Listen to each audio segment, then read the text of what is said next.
At the setting of the sun,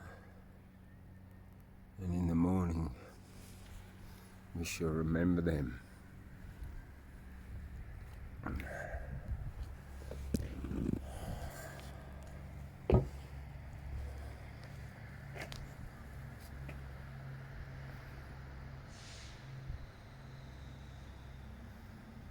Lest we forget.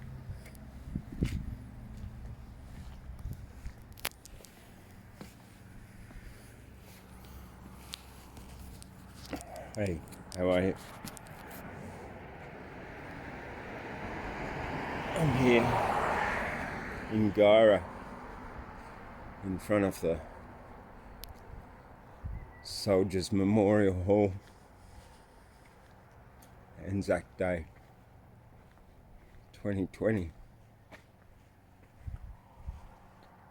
The war is over. I said World War I was the war to end all wars. And then they kept on fighting and made more and more and more.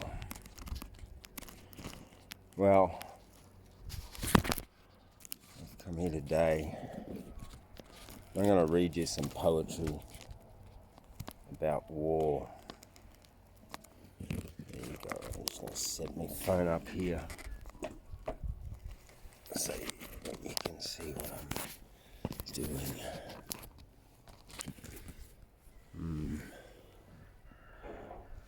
Yeah, here we go.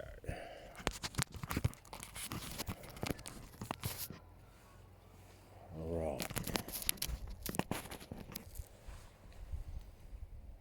ANZAC Day. I'm Thundercloud from the Australian Poetry Hall of Fame.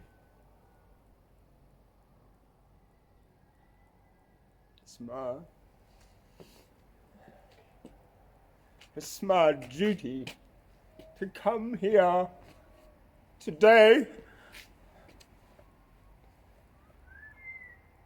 and honor all those people fallen before that you and I can have all the opportunities,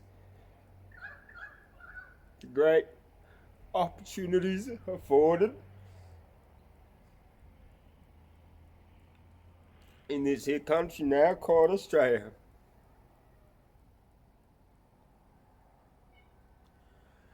To honor all the sacrifices of all the warriors, Indigenous and invading and non-Indigenous, since 1788.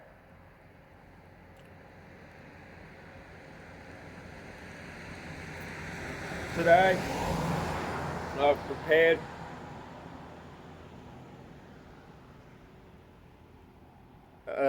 a list of poetry that I'm going to read to you to honor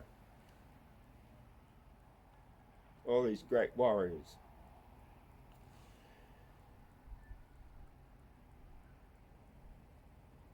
And yeah, let's begin. Excuse me. It's called In the Morning We Will Remember Them. Poetry of the ANZACS.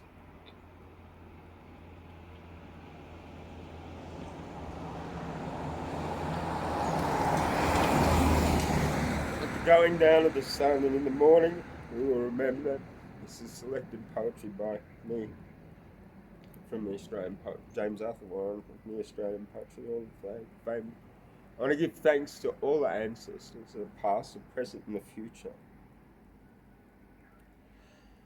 In 1976, as a 6-year-old, I went for a walk on ANZAC Day morning with my nana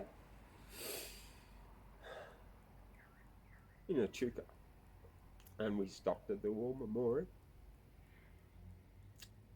She told me about my grandfather who served in World War II, and her brother Fred, Uncle Joe,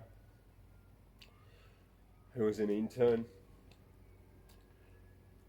And I had my photo taken at the War Memorial. I was young. That didn't stop. Often on ANZAC Day, I'd go and visit a war memorial. I'd always be there on my own. It's like I always missed the parade, so to speak. But I was there.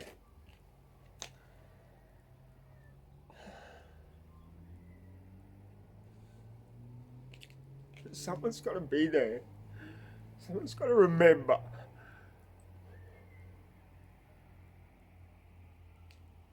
All those who gave their lives.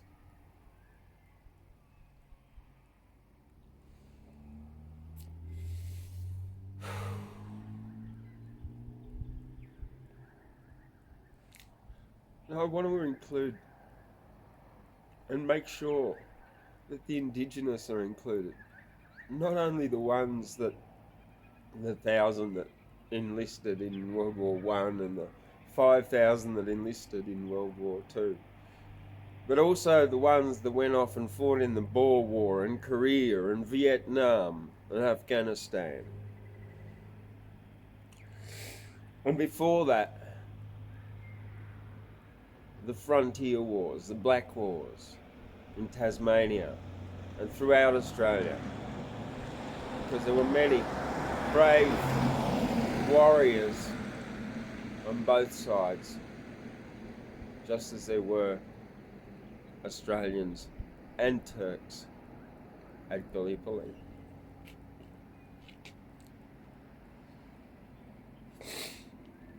This first one is called Black ANZAC. It's by Cecil Fisher, an Australian Aboriginal who served at Korea. They have forgotten him, need him no more, he who fought for his land in nearly every war, tribal fights before his country was taken by Captain Cook, then went overseas to fight at Gallipoli and Tobruk. World War I, II, Black ANZACs were there, France, Europe's desert, New Guinea's jungles did his share. Korea, Malaya, Vietnam, against his black soldier enlisted, fight for democracy, his duty was in, he insisted. Back home went his own way, not looking for praise, like when he was a warrior in the forgotten days.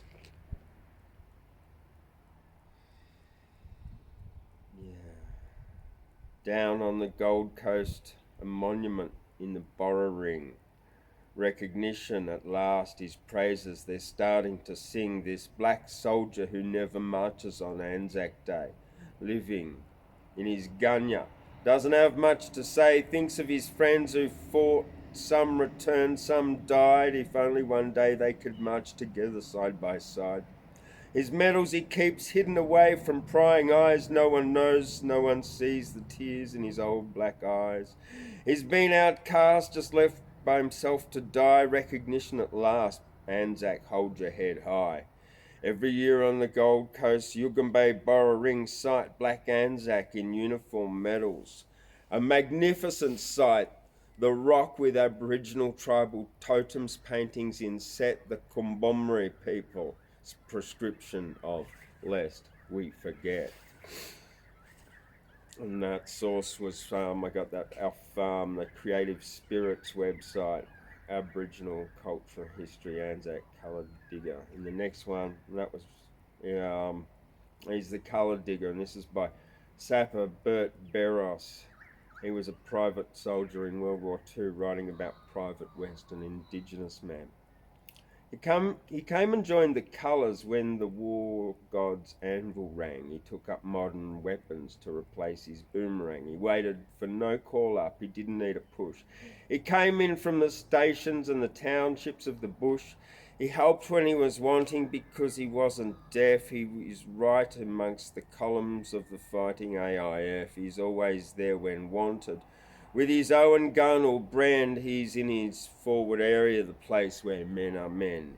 He's proved he's still a warrior in an action not afraid. He faced the blasting red hot fire from mortar and grenade. He didn't mind when food was low or we are getting thin. He didn't growl or worry then. He'd cheer us with his grin. He'd heard us talk of democracy. They'd preach it to his face. He knows that in our federal house there's no one of his race. He feels we push his kinsmen out where cities do not reach, and Parliament has yet to hear this Abbo's maiden speech.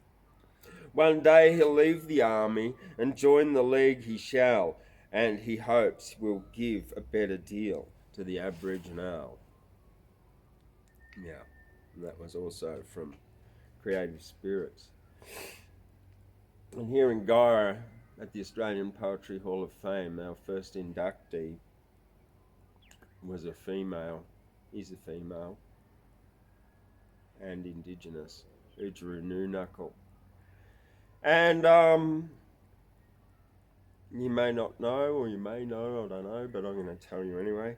She was born Kathleen Rusker, or became Kath Walker later on in life. And she was on the 3rd of November 1920, and she was a descendant of the Noonuccal people of North Stradbroke Island, now known as Minjerribah, off the coast of Brisbane in Queensland. After leaving school, yeah, now known as Minjerribah, yeah, good. After leaving school at 13 to find support, her family, Kathleen, it was always known as Minjerribah, and always will be. Kath Nujuru Noonuccal enlisted in the Australian Women's Army Service in 1942, and and she served there, like really did a good job.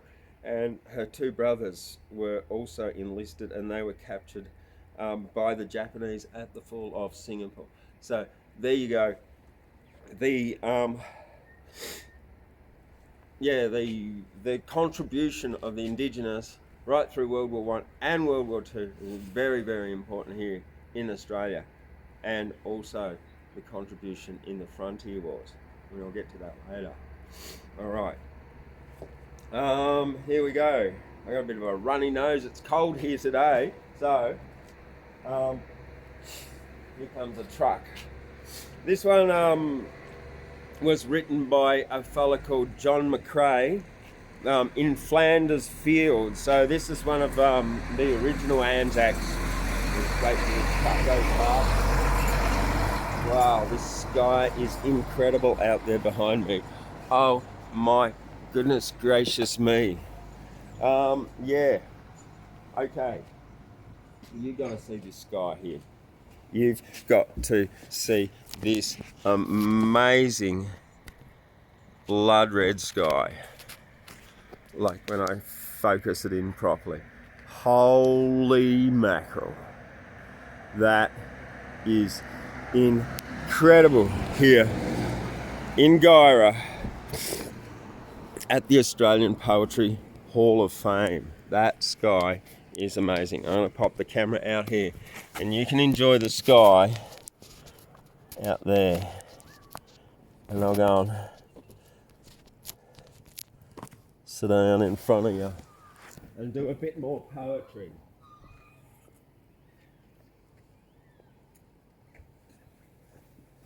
All right, now a bit more poetry here in the Ugg boots, and this one's called In Flanders Fields. In Flanders Fields the poppies blow between the crosses, row on row, that mark our place, and in the sky the larks that still bravely singing fly, scarce heard amid the guns below. We are dead short days ago. We lived, felt dawn, saw sunset glow, loved and were loved. And now we lie in Flanders Fields, take up our quarrel with the foe. To you failing hands we throw, the torch be yours to hold it high. If ye break faith with us die, we shall not sleep though poppies grow in Flanders Fields. Oh, this one is written by Lawrence Binion, the soldier who died in 1943. for the fallen. With proud thanksgiving, a mother for her children, England mourns for her dead across the sea. Flesh of her flesh, they were spirit of her spirit, fallen in the cause of the free. Solemn the drums trilled, death august and royal, sing sorrow up into immortal spheres. There is music in the midst of desolation and a glory that shines upon our tears. They went with song to the battle, they were young, straight of limb, true of eye, steady and aglow. They were staunch to the end against odds uncounted. They fell with their faces to the foe. They shall grow old as we that are left grow old.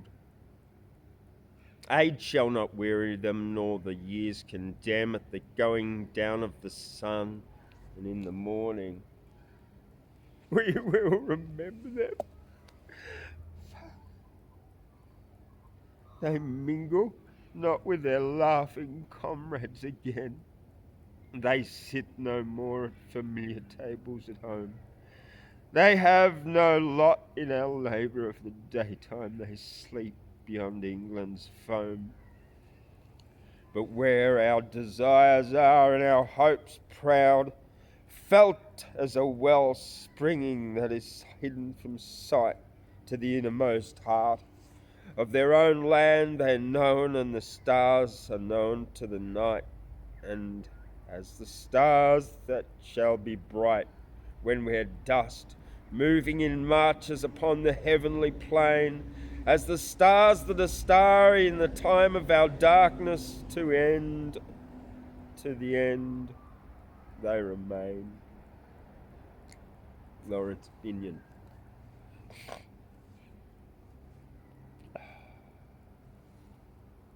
This blood red sky on Anzac Day, incredible. So blessed to see this.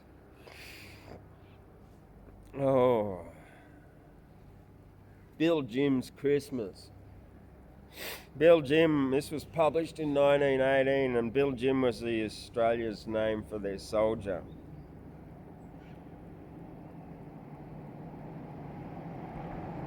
Wait till this car goes past. Righto. Here where I sit mucked up with Flanders mud, wrapped up, round up with clothes to keep the winter out, ate up with pest a bloke don't care to name, to is polite. I'm glad I'm here all right. A man must fight for freedom and his blood against this German rout, and do his bit and not go growling while he's doing it. The cove can't stand cowardice or shame, must play the game. Here's Christmas, through though with cold sleet swirling down, God give me Christmas Day in Sydney town. I long to see the flowers in Martin Place, to meet a girl I write face to face, to hold her close and teach. What is in this hell I'm learning, that a man is only half a man without his girl, as sure as grass is green and God's above. A chap's real happiness, if he's no churl, he's home and folks and girl.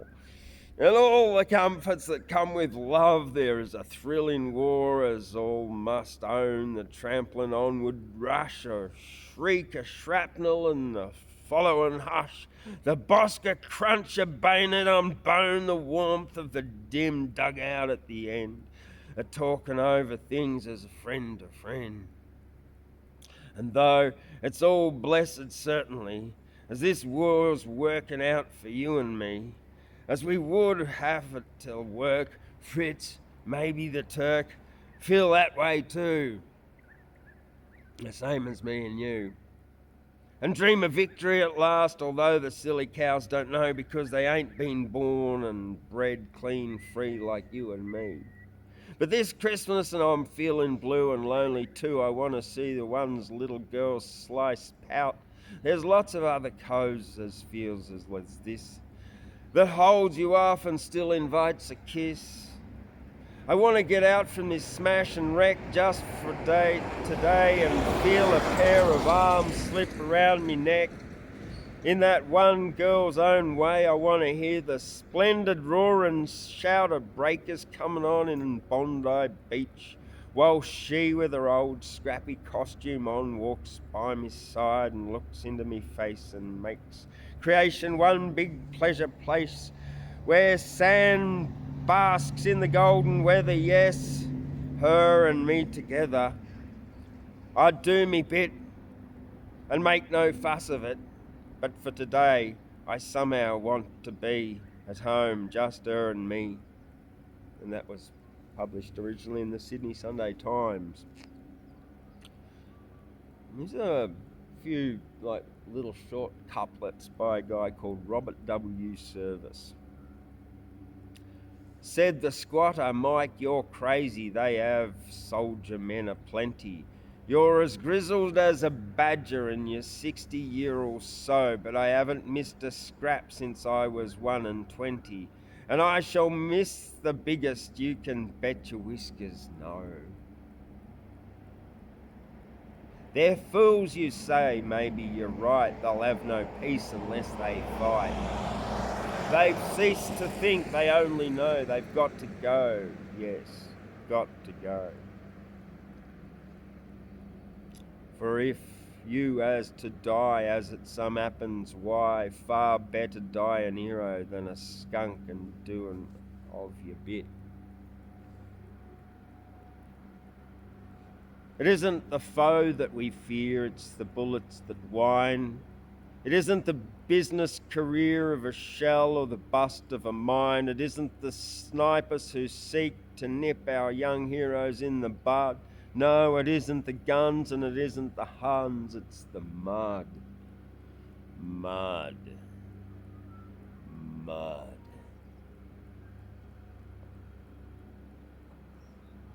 All day long when the shells sail over, I stand at the sandbags and take my chance, but at night I'm a reckless rover, and over the parapet gleams romance.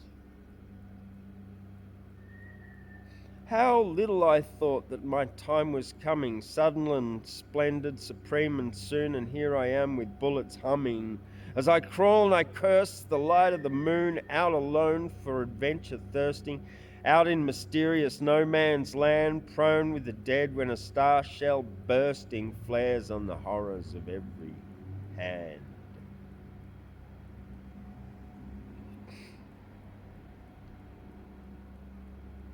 Alright, and this last one is by Leslie Colson, who was killed in action, but a short time to live, it's called.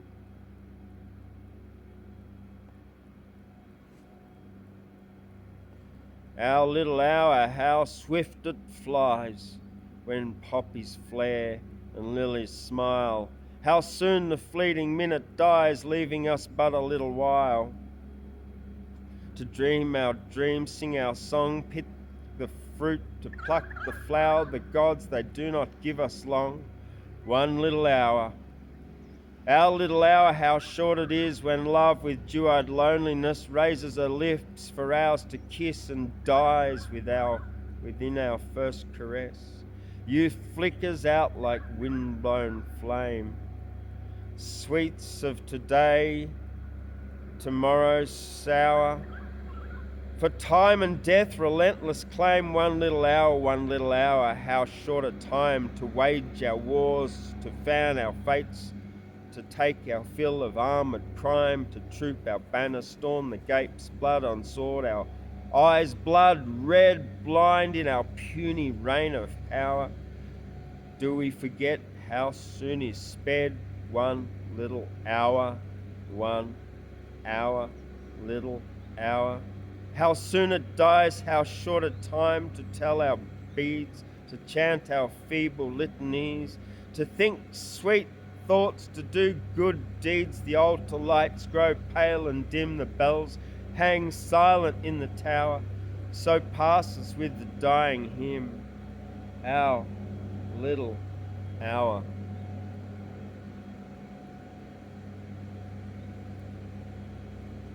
Well, that's it from the dawn service here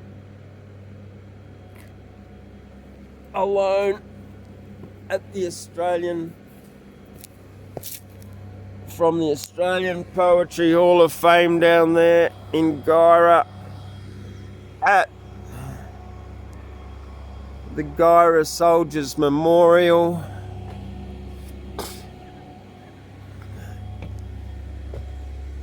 Where we acknowledge all those that gave their lives. These ones in Vietnam, lest we forget. These fellas here in World War II. And of course, our Indigenous brothers and sisters from all the way from the beginning in the frontier wars back in Tasmania. Going down to the sun, and in the morning we shall remember them lest we forget.